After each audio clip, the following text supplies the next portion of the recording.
This afternoon, workmen started plastering up some of the 52 billboards welcoming home the 6,300 men of the aircraft carrier Nimitz and the cruisers California and Texas.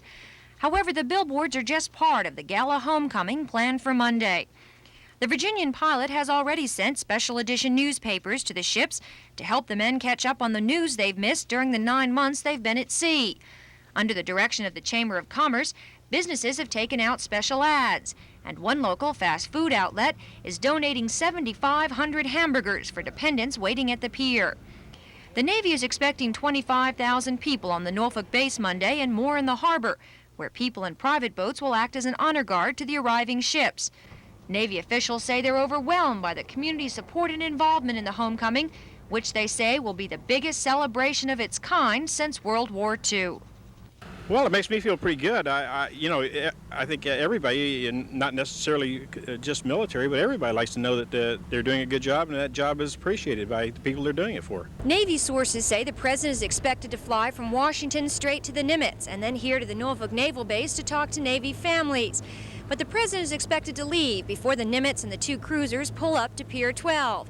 And that's probably a good idea, because as a former Navy man, the president knows that after 9 months at sea, these men and their families don't want to see or hear from anyone but each other. Joan Gartland, Area 10 Eyewitness News, Norfolk. Navy psychiatrist Dr. Jim Chandler says one of the biggest problems the returning servicemen will experience is that they will feel like an outsider. People will refer to things and talk about things and react on the basis of events that have gone on in their absence, and they may or may not know about those things, and they certainly will not have experienced them, so they can't possibly feel that they are a part of that experience.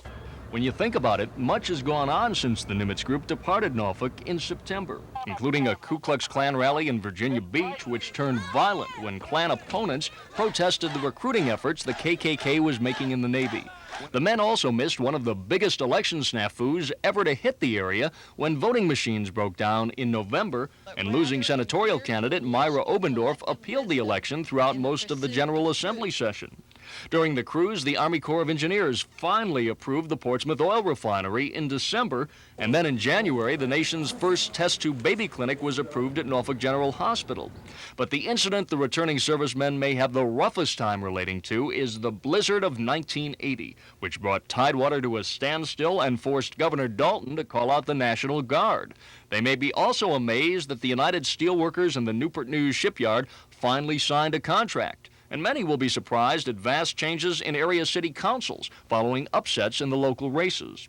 One reason the Navy is worried about the returning group is that many families have a harder time adjusting to the homecoming than the deployment.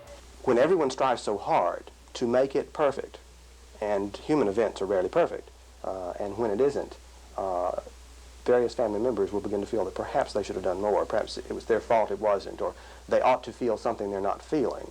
According to Chandler, families can help make the adjustment easier by talking out problems, being aware that servicemen feel like outsiders, and trying to make them feel part of home life once again.